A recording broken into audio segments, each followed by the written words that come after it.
yeah, if you think you're going to do it in your own strength, then you know what? Yeah, you can do it. COVID, it's been helping people move their businesses from offline or brick and mortar to online. Systems are more important than skills as an entrepreneur today. It's totally okay to reinvent yourself. Yes. Multiple times, especially when you're an entrepreneur. Welcome to Profitable Coaching Conversations with WendyY Bailey. If you're a coach, speaker, or industry expert, you're in the right place for sales and marketing wisdom and insight to grow your coaching business. Now, here's your host, Income Acceleration Mentor, WendyY Bailey.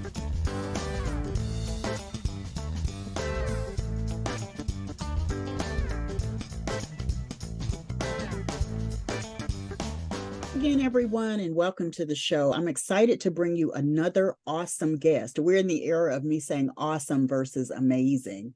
One of my guests reminded me of that. So awesome, Trina Ramsey is here. She is a 14-year veteran in her business, but we're excited for her that as of October 2023, she is now full-time in her business. Yay, Trina! You know, I'm going to share a couple of highlights about her bio. Trina comes with over 20 years of experience in nonprofit management, including 5 years as a C-suite executive, and with over 15 years leading fundraising teams, helping to ensure national, regional, and local nonprofits are financially secure in order to fulfill their missions. I'm so excited to talk to you, Trina. Trina and I met at a conference a couple of years ago, and we just have been connected ever since. So welcome, Trina. Yes, and thank you for having me. You're one of my favorite people. I'm so glad. You know, sometimes you meet people in those spaces and it's like a fly-by-night kind of thing, and some people stick. Mm-hmm. And I'm so glad. And it was probably closer to like 5 or 7 years ago. It's been a minute. Yeah, I want to say it was, it's 7 years because it was 2017, right? Okay, I think so. Yeah, Yep. but Yep. I'm glad that we stuck. Yes, I'm me too. delighted to have you here to have a profitable coaching conversation with you.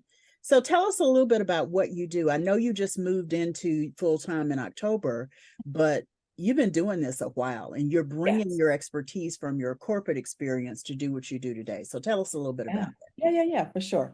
So I am an executive coach, a speaker, an author, and I work with women who are over 40 to really start to tune into what really matters for them, whether it's career-wise, whether it's pursuing that dream that they haven't allowed themselves to really think about.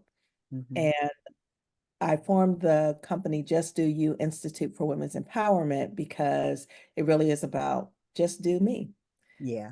And that's also the name of her book, Just Do You. Exactly. Yeah. There you go. I would put mine, but you know, I'd have to, move some stuff to find it.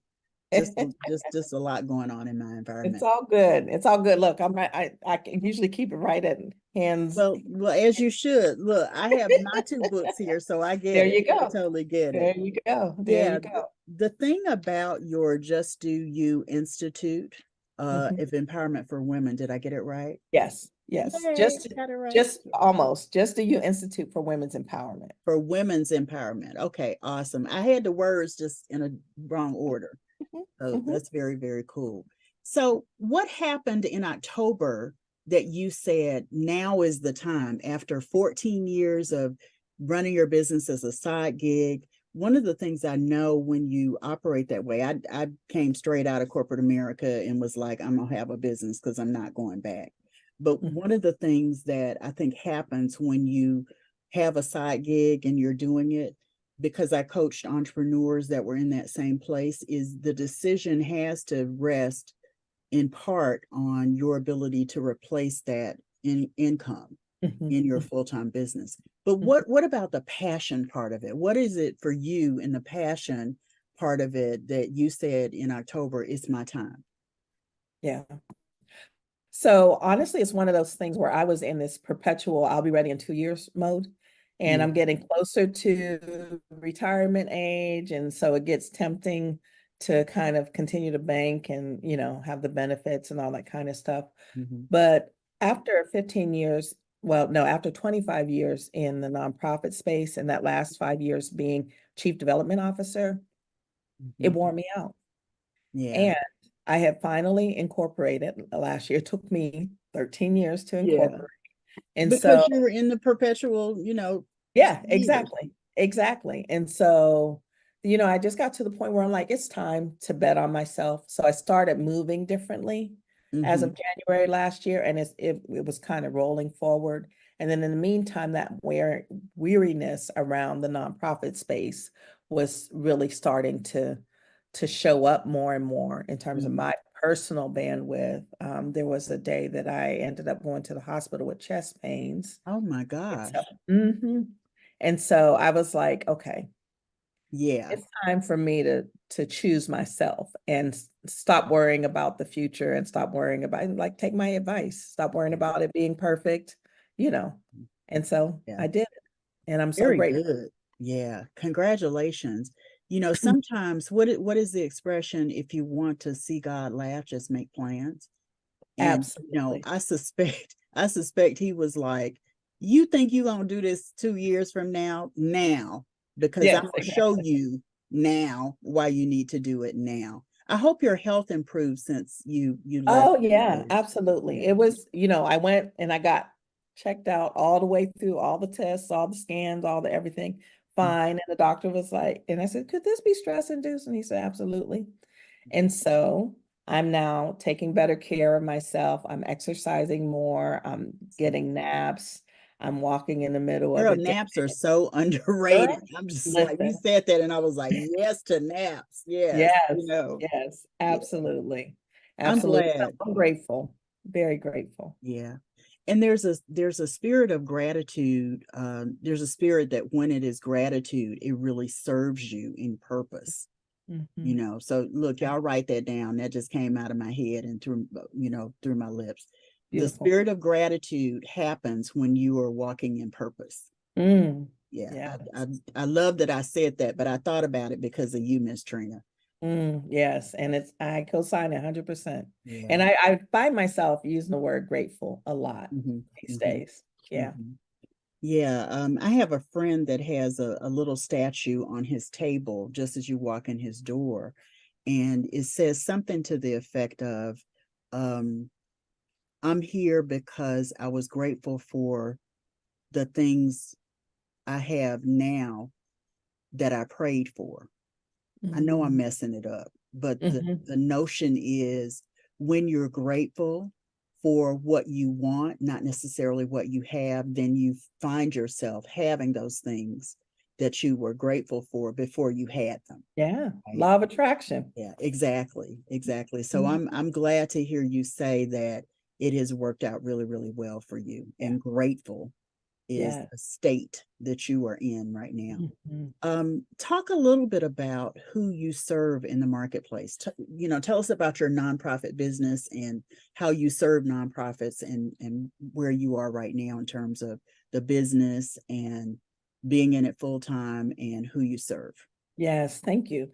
So I'm really excited about this because as someone who grew up in the nonprofit space, I understand the rigors there. I understand the sense of scarcity that can show up, under resourced, understaffed, all of those things. And so I actually have a client. It's not. Yeah. It's not. And it draws people who have a big heart. Who have a big heart and want to contribute. And one of the things, and this gets to the audience, is that it also can cause people to stay too long, like I was in danger of, to sacrifice themselves for the good of the cause because we care so much. There are people that need to be fed, educated. I used to work for Habitat for Humanity, housing people, all the political turmoil that we're in. There's a lot of people who are doing really good work. And sometimes we have to choose ourselves. And so part of what I am bringing is my 14 years of executive coaching for nonprofit leaders around just that. And sometimes that might mean changing up your leadership style. Sometimes that might mean looking into your team dynamic and really dealing with some dysfunction that might show up there. And sometimes that might mean changing your relationship with whether it's the CEO, your board, and really choosing to set different boundaries for yourself. Mhm. And so I'm really excited about that. And then, of course, as a career fundraiser, I'm also offering fundraising support for nonprofits as well. And I've been working with a couple. That's huge, because most nonprofits don't understand that while you have this heart for helping people and serving people, the cause, so to speak, the biggest part of your job is the fundraising piece, right? Yep. How do you help leaders, nonprofit leaders, really grasp this and manage it in a way from your well of experience? You know what I mean? How do you help them to make that? Are you talking about the fundraising part? Yeah. How do you help them understand? Yeah. Fundraising part is so very important, but they've got to balance the heart with the fundraising piece. Otherwise, they do suffer with the scarcity of resources. Yeah, exactly. It's different for every nonprofit. I just wrapped a engagement with a very small nonprofit in Maryland that's doing amazing work.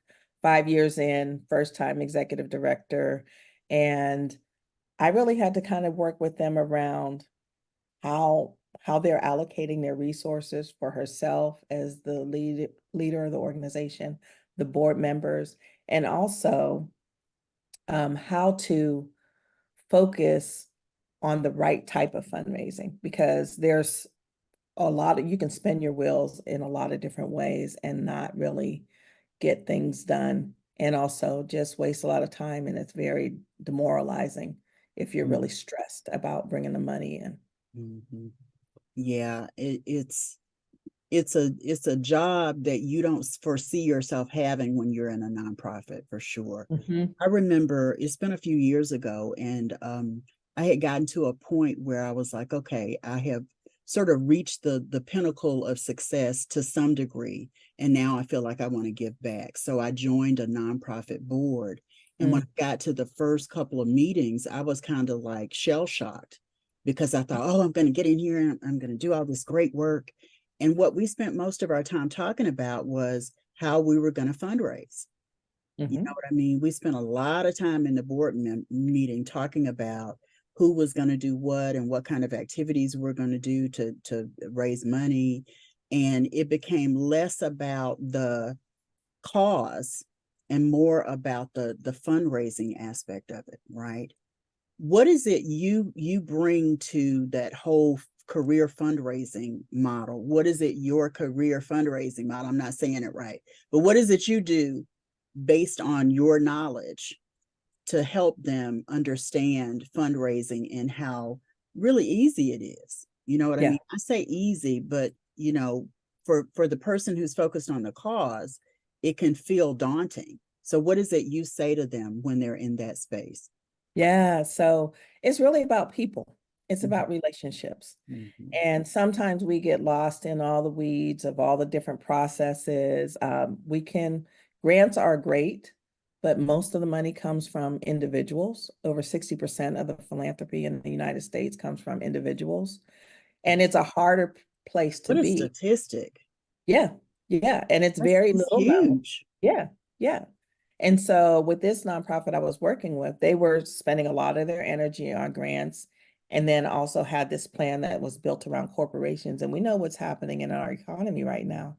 Corporations are not giving that much because they're folding, they're laying off people and all these things. So I spent time really kind of diagnosing what's working and what's not.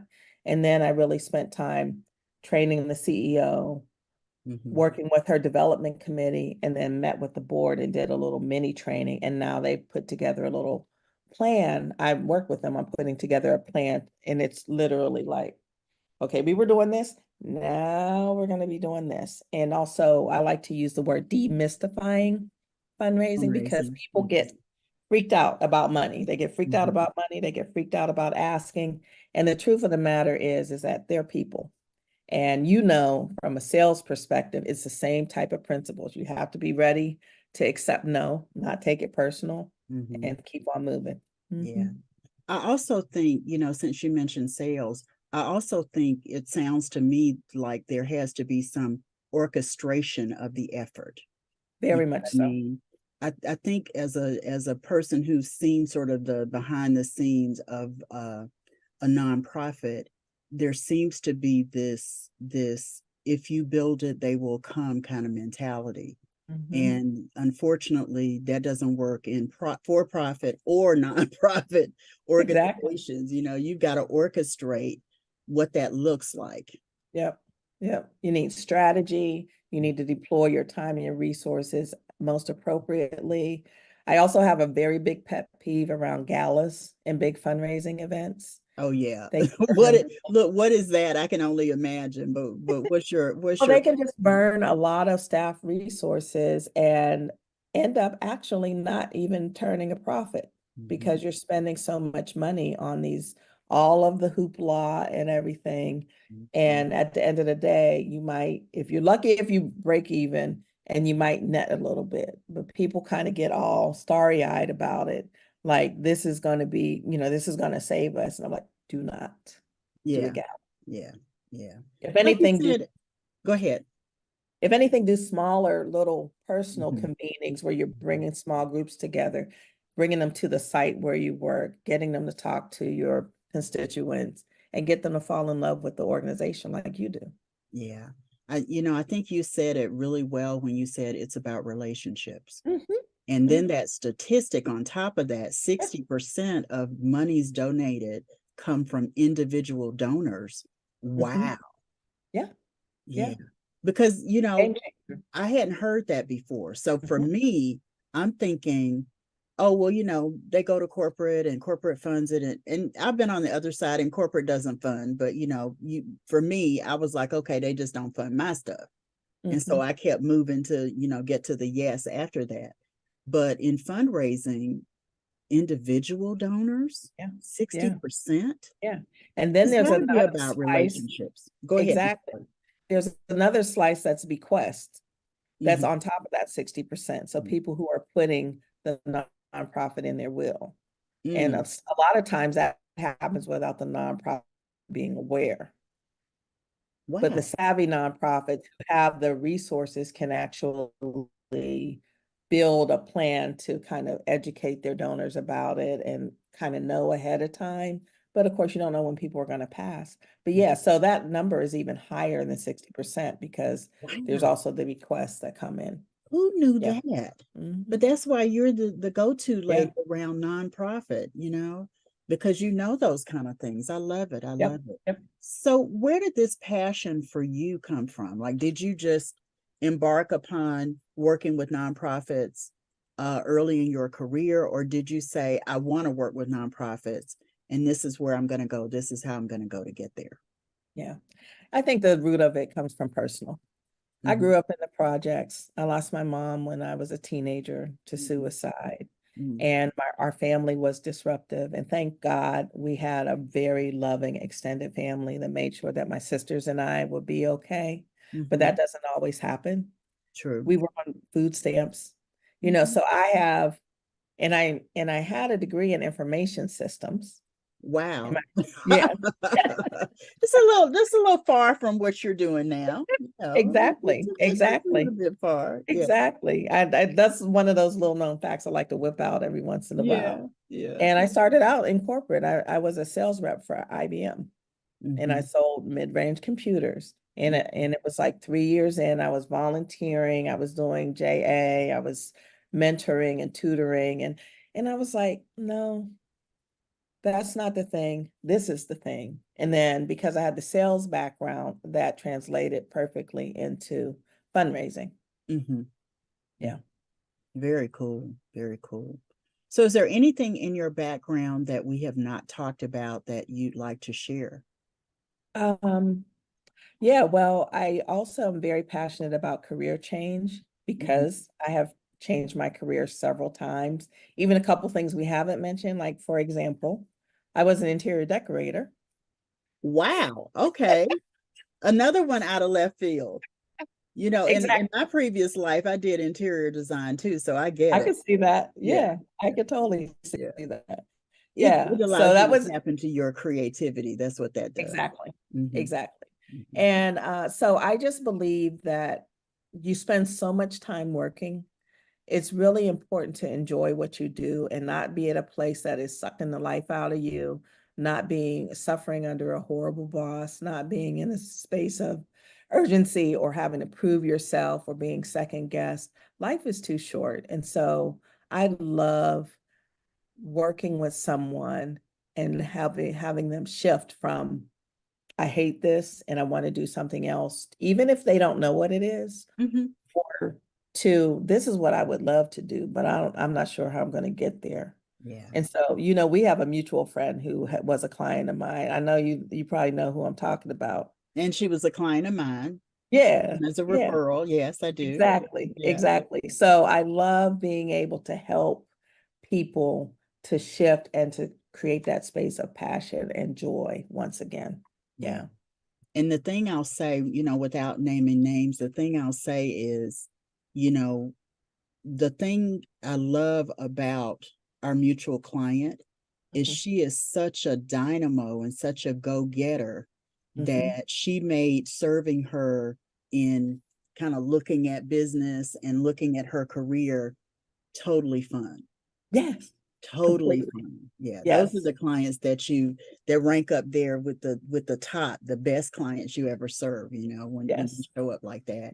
Because they also end up doing the work on themselves to find whatever that passionate landing pad is for them, which I think is awesome. Yeah. It's awesome. Yeah. So we're going to take a quick break, and when we come back, we're going to hear the Profitable Wisdom segment with Trina Ramsey. We'll be right back. Hi, I'm Dr. Denise Dennis, and you are tuned in to the Profitable Coaching Conversation Show with WendyY Bailey. Like, comment, review, and subscribe now so you're notified when the next episode happens. Hi, I'm Cheryl Thacker, and you're tuned in to the Profitable Coaching Conversation Show with WendyY Bailey. Like, comment, review, and subscribe now so you're notified when the next episode goes live. Hi, I'm Trina Ramsey, and you've tuned into the Profitable Coaching Conversations Show with WendyY Bailey. Like, comment, review, and subscribe now so you can be notified when the next show goes live. Welcome back, everyone. I'm talking with Trina Ramsey, who is an executive coach, and she works with nonprofits, the leaders, as well as the actual businesses, to help them with their structure, their strategy, their implementation, and of course, their business development or fundraising. So let's go through our Profitable Wisdom segment, Trina. I think people are really going to get a lot from you around this. Sound good? Yeah, absolutely. So the first question is, who's had the greatest influence on you in your life and business? It would be my two older cousins, my mom's first cousins, who are like our godmothers. And I ended up living with my cousin Annette and Ednita. The three of them are the same age, and they just continue to pour into me and my family. And so I'm just so grateful.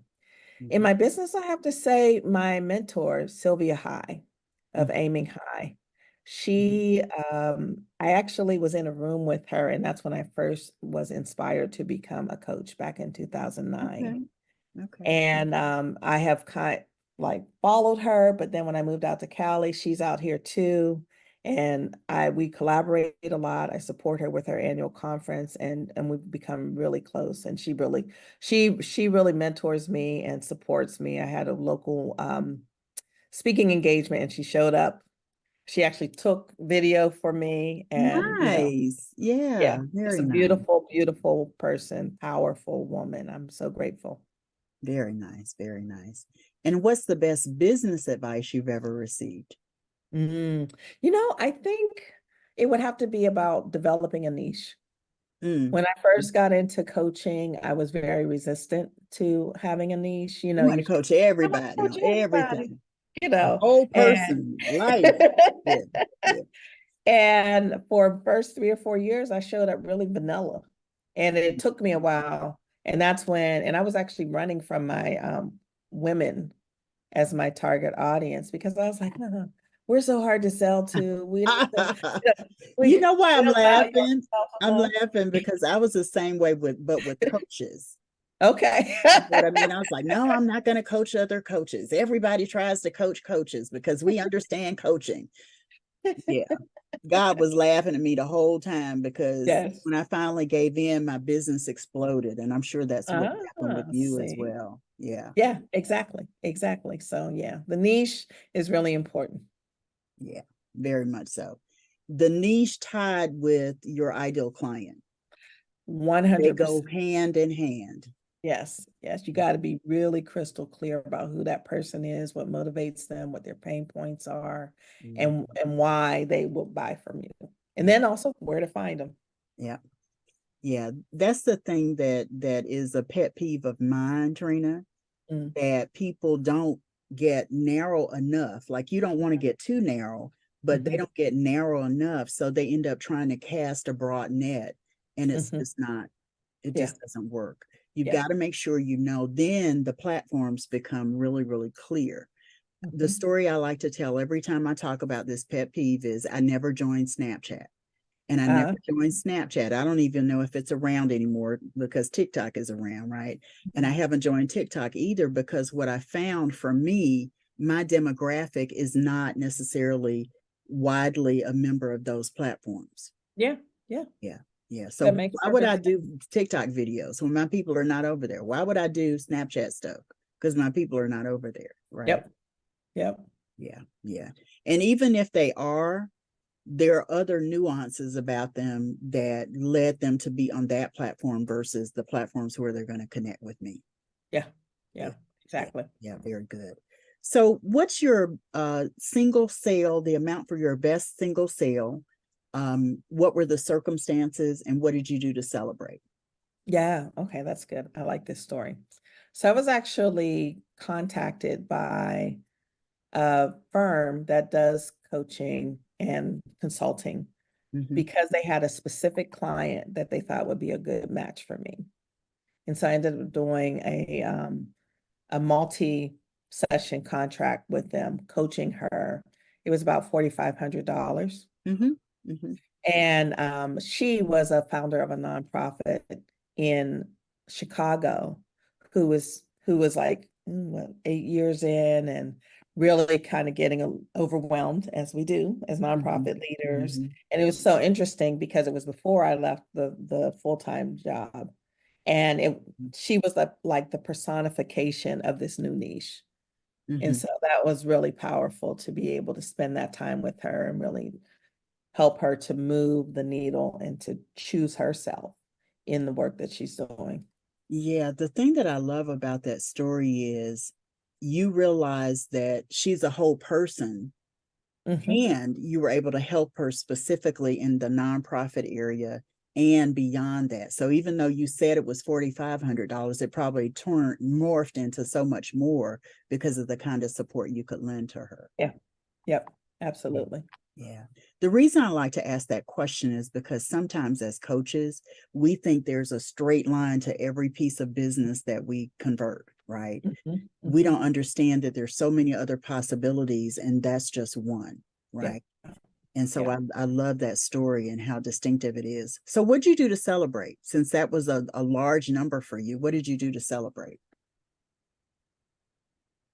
So I don't know if I actually slowed down to celebrate because I was still in the rat race of it all, you know. I was happy about it. I've shared this story without the details, but I don't know that I actually kind of did like that. Yeah. So well, I give you permission to do like thank that you.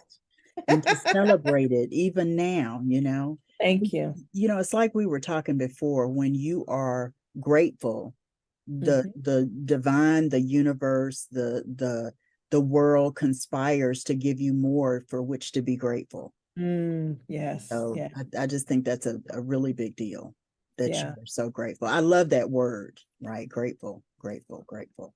So we all have those times, and you may have had them more than most because you've been doing dual duty for such a long time when we thought of giving up, right? What has helped you move through those times when you felt like giving up, when you thought about giving up to stay the course in your business? Yeah. Do you know, back to the passion. I love this work. And even as I was doing it alongside the nonprofit work, and there were times when I literally paused. Like when I moved to California, Mhm. I didn't work my business for like a good year or so. And then my son was going through some challenges, and so I didn't have the bandwidth for it. But every time that I get in a space with a client, every time I'm in a space where I'm sharpening my own saw, even conversations like this is who I am. This is what God put me here. God put me here. And I'm really clear about it. So that has kind of continued to keep me moving forward, because I believe, like I said earlier, the work we do and how we spend our lives working is so much of a big part of the hours in our day. And if we're doing something just for the money, it's not going to mean as much. Yeah. I was reading a post on Facebook earlier from one of my high school classmates. And he said that he had been working with someone he was a 33-year-old millennial, right? And he had given his 2 weeks notice. And when he asked him, why he was giving his notice, he said, well, people in my generation care less about doing a job for money. We want it to be a mentally healthy environment. We want it to be something that we enjoy and we're passionate about. And I don't feel that anymore. And so as someone who reported to the guy who posted, I'm doing it the other way around. As the guy who this person reported to, he made note of it and was like, we got to do some changes. We got to learn from them and make it an environment that's not brutally, taxing on our mental health of the people that work in the department. And I think that's so true. That's so true. I think we spend a lot of time, at least I know in my lifetime, I spent a lot of time working and thinking working was where I needed to be. But there was always this part of me in the back of my head that was like, you know what? I'm entrepreneurial. I'm not somebody who's going to work for somebody else. No, I'm entrepreneurial. So I need to focus on being entrepreneurial, right? So last question, what's your greatest personal accomplishment outside of your business? And I can only imagine that your mom's passing had a lot to do with your personal accomplishment. Am I right about that? Yeah, definitely. And thank you for asking that. I spent many, many years in denial, in shame. I did not want to talk about mental health. My mom was hospitalized for a long time and passed due to a stroke. So I got to say she had a stroke. I didn't have to get into that. I didn't have to reveal things. But what happened, I was like 48 or so. And Sylvia High at her conference, I Am Woman, she invited me to be on a panel for Is that the one in Atlanta? Yes. Okay. It's When you September, mentioned gotta her, go. yeah, you've mentioned it to me and invited me a couple of times. I'm going to have to get it on my calendar. But when you said it, I was like, I think that's the conference that you've been inviting me to. So anyway, Sylvia at her conference. So I wrote one time in another book, and I spoke for the first time at that conference. So finding my voice and starting my healing journey to move past the pain and the shame that I've had around my mother's passing. And then I also lost my grandmother to cirrhosis of the liver 4 months later. So 4 I was, months? yeah, Oof. January, May, 1981. And so I held both of these women as less than, as broken, as, someone to be ashamed of. And I'm now working on my second book, which is a memoir about them and about mental health and the importance of destigmatizing these things. And so opening my voice, it has allowed me a sense of freedom, a sense of empowerment, and also just understanding like, everyone deals with mental health challenges in some way. We're like, if it's not us, it's someone who's in our immediate family. We're impacted by it. Yes. So why do we treat it like it's such a taboo thing, like leprosy or something? I don't know if I've ever shared this with you, but mental illness runs in my family. I've shared it with you before. I think you have, yeah. And I talk about it openly, but before 2016, I didn't. Yeah. You know, like if I have depression, my son has ADHD, my sister has a mental illness. I think my mom had undiagnosed depression. I believe that. You know, when I look at that, I just was always, when I had a bout where it wasn't just a blues day, but I was clearly having a bout with depression that lasted more than that day, I would always tell people, oh, my sinuses are bothering me.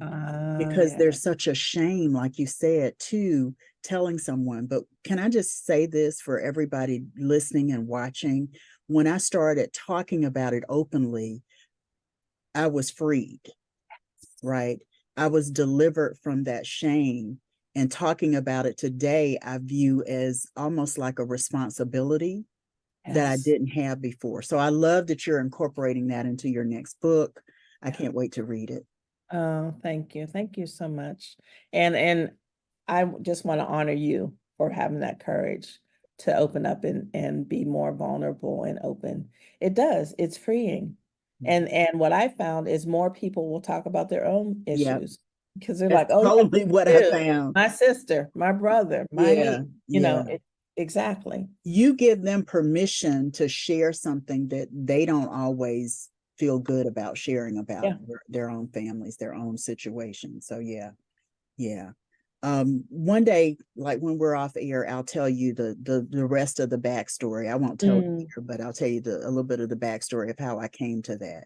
Let me just say that I am one of those people that stuff marinates for a little bit. And then I start, you know, asking questions to get more clarity. And then I'm like, okay, time for me to do this. And that's kind of what happened with me around that. I had marinated on it. I had come out of being really, really sick for what felt like an eternity. It wasn't a long time, but it was long enough, you know. And, you know, for me, I went through that marination, starting to ask questions. And then I was like, time to do it. And then I have never looked back. Like I've never looked back. That's it's like beautiful. The best decision I ever could have made. It's beautiful. Yeah. I'm So so when happy we come for you. back, I'm sorry, what'd you start to say? I said, I'm happy for you. Yeah. It makes a difference. I'm looking forward to reading your memoir because I know you have a lot to say as well about the whole experience of mental illness and mental health. So looking forward to that. Thank you. So we'll be right back with Trina's parting thought. Being a member of a business mastermind can lead to exponential growth in your coaching business and in your bottom line. But how do you know if the mastermind is right for you? The right mastermind offers an opportunity for you to discover new growth insights and proven business strategies while putting them into practice with the right tools to grow and scale your coaching business. The right mastermind connects you to other high-achieving coaches so you can partner and collaborate. The right mastermind guides your efforts to grow and scale your coaching business. In just a few days, I'm hosting an information call so you can discover how to reserve your seat in the Profitable Coaches Mastermind. You can get all the details at profitablecoachesmastermind.com. You're invited to join this group networking and strategy call, and it's absolutely free. And so is the mastermind.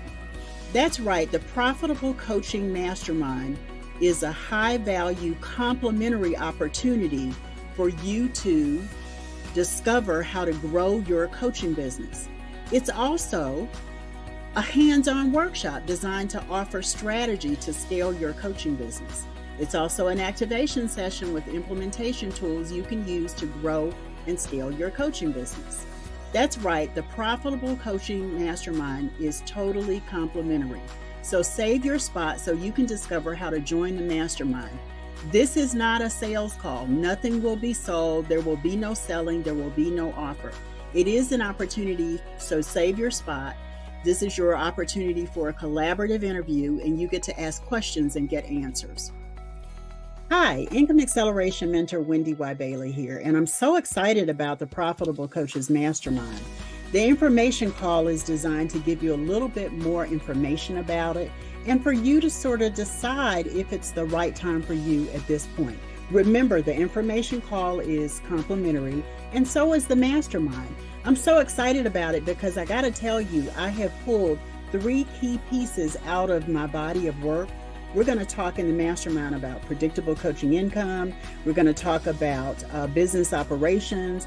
And we're also going to talk about how you put your productivity into overdrive to create the sustainability in your coaching business. So be sure to sign up for the information call. I'm going to give you all the skinny when we meet. And I hope to see you in the mastermind as well. See you then.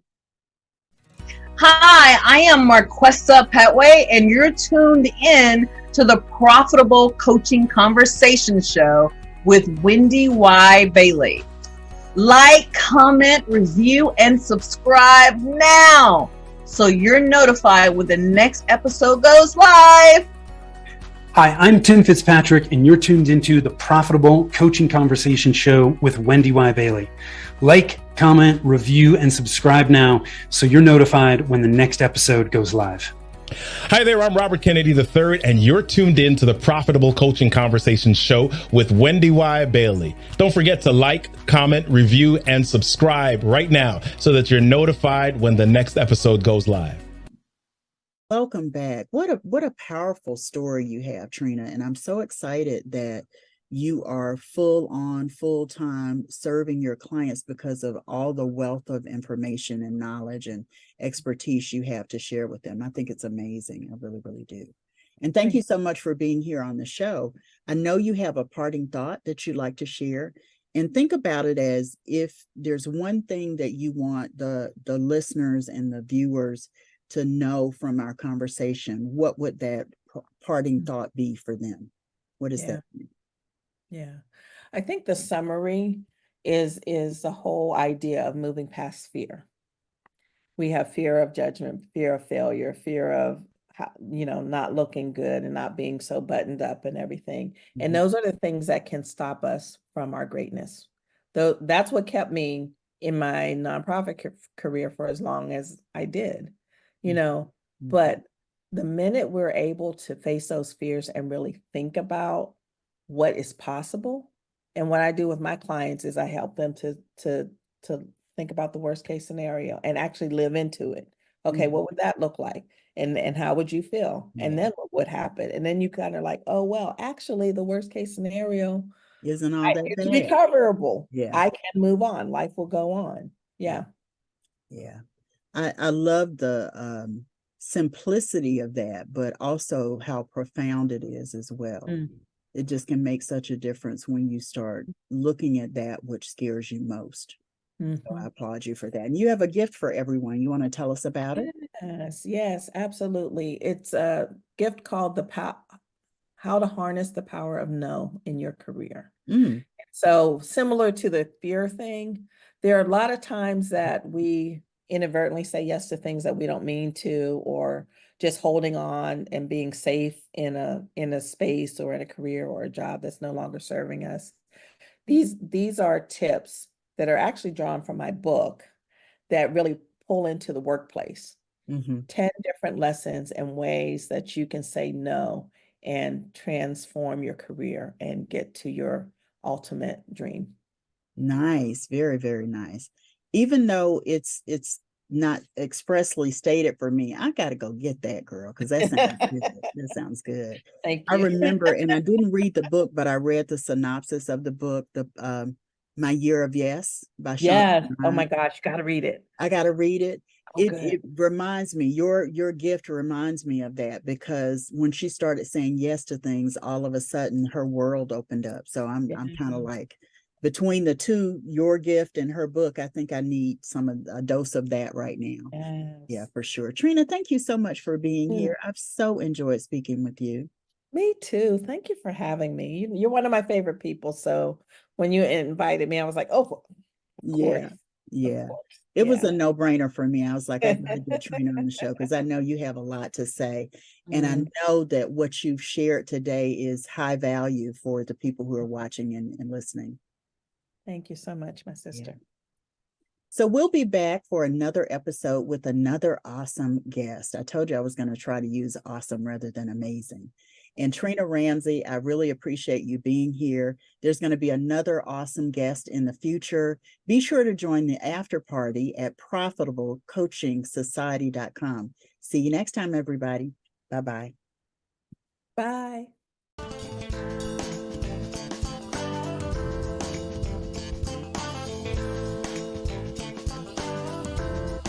Thanks so much for tuning into Profitable Coaching Conversations with WendyY Bailey.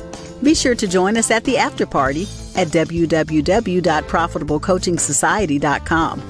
We'll see you next time for more sales and marketing wisdom and insight from WendyY and her amazing guests. Be sure to like, comment, and subscribe, and turn on the notification bell so you know when new episodes are posted.